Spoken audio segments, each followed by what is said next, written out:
அக்னி நட்சத்திர காலத்தில் வெயிலின் தாக்கம் அதிகமாக இருக்க என்ன காரணம், எதன் அடிப்படையில் இந்த கத்திரி வெயில் கணிக்கப்படுகிறது என்பது பற்றியும், தகிக்கும் அந்த வெயிலை சமாளிப்பது எப்படி என்பது குறித்தும் தெரிந்து கொள்ளலாம்.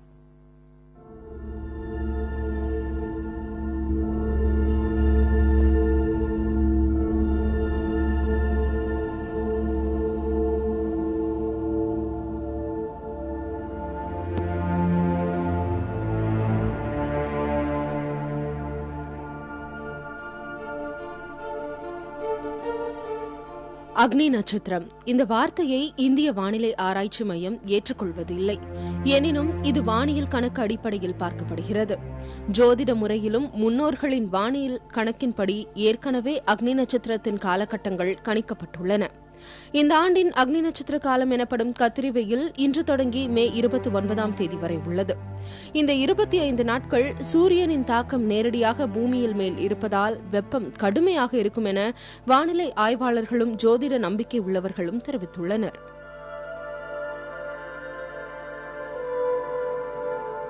பன்னிரண்டு மாதங்கள் இருக்கு ஒரு வருஷத்துல. இதுல ஒவ்வொரு மாசத்துலயும் சூரியன் ஒவ்வொரு ராசியில சஞ்சாரம் பண்ணுது. அப்படி பார்க்கும்போது சூரியன் பொங்கல் அன்னைக்கு, மகர சங்கராந்தி அன்னைக்கு, அதாவது சவுத் மோஸ்ட் பாயிண்ட்ல இருக்கும்.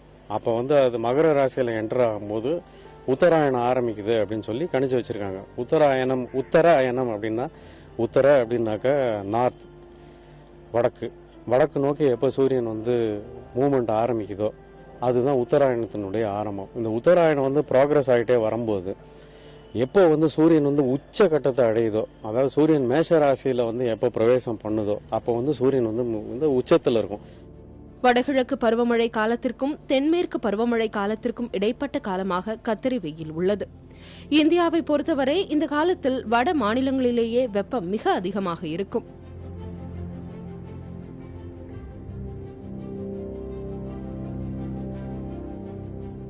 இப்போ உங்களுக்கு பூமியினுடைய வெப்பம் குறைந்த அளவுல இருந்து இப்போ அதிகமாயிட்டே போகும். இப்போ பூமியினுடைய வெப்பம், இந்த பூமியினுடைய வெப்பம் அதிகமாயிட்டே போய் ஒரு லெவலை தாண்டி போனதுக்கு அப்புறம் பூமியினுடைய காற்று மேல் நோக்கி நகர ஆரம்பிச்சிருது. அப்போ இங்க ஒரு லோ ப்ரெஷர் கிரியேட் ஆகுது பூமியில.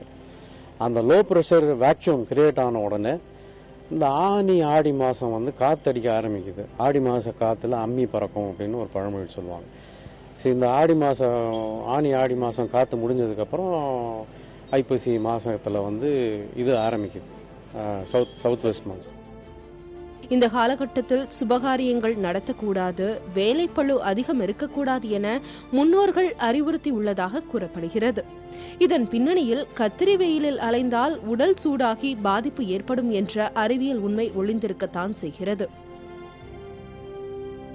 25 நாட்களை நாம் கடக்கும் நிமிடங்கள் வெப்பமாக இருந்தாலும் நம் உடல் பாதிக்கப்படாமல் இருக்க குளிர்ச்சி தரும் உணவுகளை எடுத்துக்கொள்ள வேண்டும். புதிய தலைமுறைக்காக செய்தியாளர் குழு.